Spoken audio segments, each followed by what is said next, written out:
जी, मेरा नाम एडवोकेट नज़मा अख्तर है और मैं 30 हज़ारी में प्रैक्टिस करती हूँ। वकील साहब, पिछले 16-17 दिन से एक आंदोलन चला है, इसका नाम है किसान आंदोलन। जी।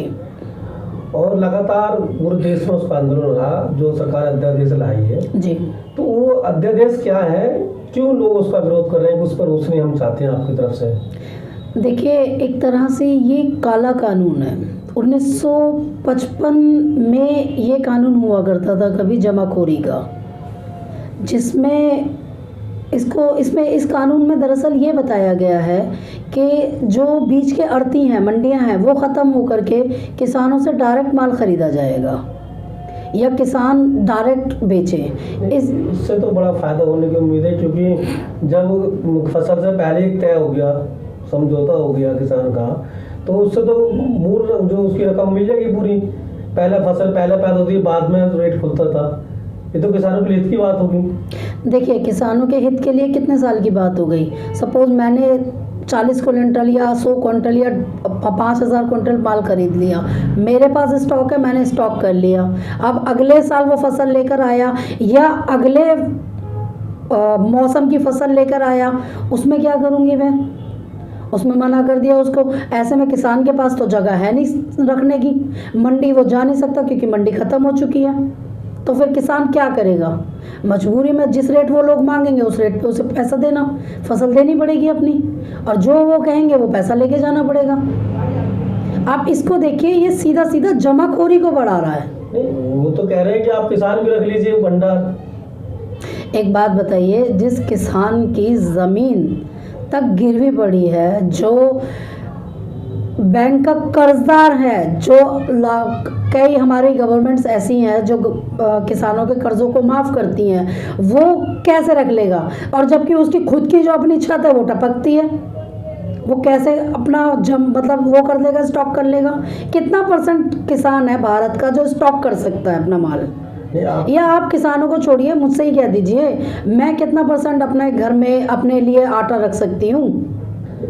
अभी सरकार की तरफ से बात की गई कि देखिए, जो आंदोलन कर रहे हैं ट्रैक्टर को भर भर के मार लाए हैं, ट्रैक्टरों से आए हैं, कारों से आए हैं, 6-15 दिन से रह रहे हैं, इसके बाद इनके पास बड़ी आमदनी है, बड़ा पैसा इनके पास है। ये तो एक बहाना विपक्ष ने इनको उस वाक़ यहाँ तक भेजा है। देखिए, ये तो सरकार अपनी नाकामी छुपाने के लिए विपक्ष को बार बार कहे जा रही है। आप एक बात बताएं मुझे कि ये जो ट्रैक्टर हैं, ये क्या किसान का जो ट्रैक्टर है वो 80% ट्रैक्टर बैंकों की तरफ से फाइनेंस होता है। तो आप किसी को 2000 रुपये या 20,000 रुपये देकर वो ट्रैक्टर ले आया, या गाड़ी ही है, अगर गाड़ी भी वो 10,000 या एक फसल उसकी अच्छी हो गई उसमें से 50,000 रुपये दे करके वो ले आया, तो आप इसको क्या किसानों की खुशहाली में काउंट कर रहे हैं? और ऐसे अगर किसान हैं भी तो वो कितने % किसान हैं? तो जिस तरह से किसान है पूरे अड़ गए हैं कि भाई हमारे तीनों बिल वापस होने चाहिए, सरकार कर रही है संशोधन की बात, तो कहीं ऐसे ही लग रहा है कि किसान जो है दबाव बना रहे हैं सरकार पर। सरकार अब जो किसानों की जिद है वो बहुत ज़्यादा सरकार को मजबूर करने की बात कर रही है या लोगों की मुश्किलें बढ़ा रही है। देखिए, पहले तो ये आंदोलन किसानों का नहीं है। मैं आज की डेट में, मेरा भारत एक ऐसा भारत रहा है जहाँ अतिथि देवो भव रहा है। जब कभी कंपनियां आई थी पानी बेचने के लिए, तो लोगों ने मजाक उड़ाया था कि भारत जैसे देश में पानी की बोतल कौन खरीदेगा, और आज हम लोग 20 रुपए की पानी की बोतल खरीद करके पी रहे हैं। यही हाल होने वाला है। जैसे ही किसानों की फसलों का निजीकरण हो जाएगा, वैसे ही आज 20 रुपए किलो आटा मिल रहा है, कल 100 रुपए किलो आटा मिलेगा। ये अडानी अंबानी हमें 100 रुपए किलो, 150 रुपए किलो, 200 रुपए किलो आटा देंगे और हमें वो खरीदना पड़ेगा, क्योंकि हमारे पास कोई और ऑप्शन नहीं है। आप ये भड़का रही हैं लोगों को? ये मैं भड़का नहीं रही हूँ, ये मैं हकीकत बता रही हूँ। आप मुझे बताइए, अगर ये कानून इतना ही अच्छा होता तो 1955 में जब ये कानून अंग्रेज़ों ने बनाया था, क्या हम दोबारा से गुलाम हो रहे हैं अंग्रेज़ों के? चलो, हम अंग्रेज़ों के नहीं हो रहे तो हम अडानी अंबानी के गुलाम। ये आर्थिक गुलामी की तरफ जाना हो रहा है। उनका कहना है कि लोगों की फसल सड़ जाती है, हम फसल से तो आप गवर्नमेंट किस लिए हैं? आप गवर्नमेंट इसलिए हैं कि आप किसानों को फायदा पहुंचाएं, ना कि इसलिए हैं कि आप अपने पूंजीपति मित्रों को फायदा पहुंचाएं। मुझे कहना है कि अगर कंपनियां आएंगी तो लोगों की कंपनियां क्यों आए कि हमारी गवर्नमेंट सफिशिएंट नहीं है? जब हम 1000 करोड़ की नई संसद भवन बना सकते हैं तो 1000 और थोड़े बहुत 500 इनके लिए, किसानों के लिए वेयर हाउसेस नहीं बना सकते गवर्नमेंट के? क्यों निजीकरण हो रहा है? अनाज का निजीकरण क्यों हो रहा है? कम से कम कोई भी गवर्नमेंट आती है, 3 भौतिक मूल चीजें होती हैं, रोटी, कपड़ा और मकान। आप इसी का निजीकरण करने पे लगे हुए हैं। वो तो कह रहे हैं बाजार में और भी खुला है, कहीं भी बेच लीजिए। कहाँ जाएगा बताइए आप? कि जो कंपनी के नाम को जो खरीदने मार्केट में उसका ही बेच सकते हैं। फिर वही बात, जब मंडी ही खत्म हो रही है तो फिर बेचोगे किसे? कहाँ बेचेगा इंसान? किसान अगर बेचेगा तो कहाँ बेचेगा? आप बताइए कि आप जाकर के आटा लेकर आएंगे किसान से या गेहूं लेकर के आएंगे? उन्होंने तो कह दिया वो कहीं पे भी चले जाओ, कहीं पे भी बेच लो, कोई भी खरीद लो। तो क्या खरीदने के लिए अच्छा अगर मैं भी चली जाऊंगी तो मैं कितना कुंटल खरीद लाऊंगी अपनी फैमिली के लिए, या कोई और भी इंसान चला जाएगा? फिर भी एक बार हमारी कैपेसिटी हो सकती है। हिंदुस्तान में ऐसे भी लोग हैं जहाँ आज भी थोड़ी बहुत वस्तु प्रणाली चल रही है कि तू नमक, मेरे पास ज़्यादा है, नमक ले ले, तू मुझे गेहूँ दे दे। इस सिचुएशन में आप कह रहे हैं कि स्टोरेज कर लो और खरीद लो, कैसे पॉसिबल है?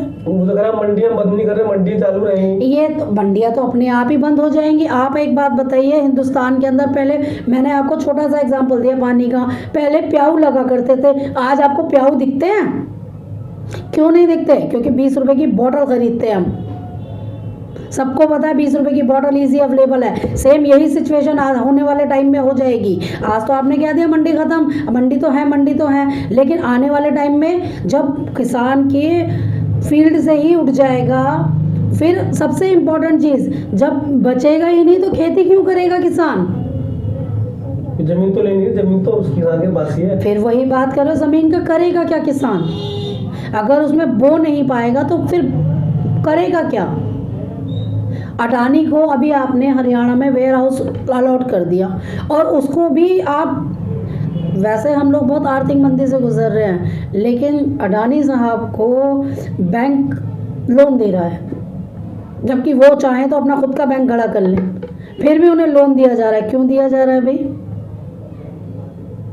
आप गुलाम बनाने के चक्कर में है क्या इन दोनों के, अंबानी? और आज जनता इतनी बेवकूफ़ नहीं है, ये एक सोशल मीडिया, आज 80% लोग मीडिया पे बिलीव नहीं करते, सोशल मीडिया पे बिलीव करते हैं। क्यों करते हैं? क्योंकि सबको बताया, सब कुछ बिक चुका है। नहीं, जिस तरह से आप करेंगे बीजेपी की ये पॉलिसी ठीक नहीं है, अध्यादेश जो लेकर है, लेकिन उसके बीच में चुनाव हो रहे हैं लगातार, बीच में उन पर लगातार उनको बढ़त मिल रही है। तो अगर कानून इतना खराब हो तो वोट क्यों मिल रही है? इसका मतलब कि विपक्ष ने उनको भड़का। इसका मतलब सिर्फ इतना है कि मीडिया बिकी हुई है, अच्छी चीज़ को बुरी और बुरी चीज़ को अच्छा करके जो दिखाया जा रहा है, मुद्दों में से जो ध्यान भटकाया जाता है, एक मुद्दा जो उछालना होता है वो उसी को, उनकी जो IT सेल है वो उसी को इतना ज़्यादा बढ़ा करके उसको इतना हाईजैक कर लेते हैं वो किसी भी चीज़ को, कि वो जो चाहते हैं वो दिखाते हैं, जनता तक सही चीज़ आने ही नहीं देते। वरना आप एक बात बताइए, जो ये कानून बनाया आपने किसानों के हित में, कितने कानूनी या सलाहकार या किसानों के संगठनों, हर जिले का, हर स्टेट का अपना अलग किसानी संगठन है, किसानों का संगठन है, ठीक है? आपने उसमें कितना किससे सलाह ली है? आप बताएं, क्या उन लोगों से सलाह ली गई? नहीं ली गई। तो फिर आप ये कैसे कह सकते हैं मेरे हित में कानून बन रहा है और मुझे से सलाह नहीं ली जा रही है, और फिर मुझ पे थोपा जा रहा है जब मैं कह रही हूँ कि नहीं ये सही नहीं है? ये कैसे हो सकता है भाई? कृषि मंत्री तो उन्हीं के बीच के हैं। कृषि मंत्री तो उन्हीं के ही हैं। आप एक बात बताइए, मिनिस्ट्री मिलती किसको है? मिनिस्ट्री मुझे क्यों नहीं मिलती, आपको क्यों नहीं मिलती? मिनिस्ट्री मिलती ही उन्हें है जो गवर्नमेंट के तलवे चाटता है। आपका कहना मतलब ये किसान आंदोलन सही है? बिल्कुल, मैं किसान आंदोलन को पूर्णतः समर्थन करती हूँ और सही बताती हूँ, और ये राष्ट्र हित में है। ये काले कानून हैं तीनों और ये वापस होने चाहिए। लीगल तौर पे कितना मतलब एडवोकेट है, इसके हिसाब से कितना लीगल मानते हैं? देखिए, जब ऑलरेडी एक कानून बना हुआ है तो आप अननेसेसरी दूसरा कानून क्यों बना रहे हैं?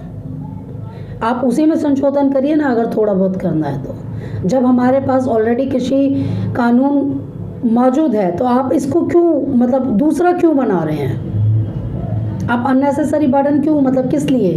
इसका रीज़न तो देंगे आप जनता को आकर। एक और सवाल था कि अभी एक और वीडियो वायरल हो रही है जिसमें कहा गया 16 तक अगर किसानों और सरकार के बीच में समझौता नहीं हुआ तो हम सड़कों पर आकर रोड खुलवा देंगे। रोड तो पहले से ही खुले हुए हैं, रोड तो गवर्नमेंट ने जाम करे हुए हैं, बैरियर लगा करके, खुदाई कर करके। जनता ने कहाँ रोड ब्लॉक करे हुए हैं?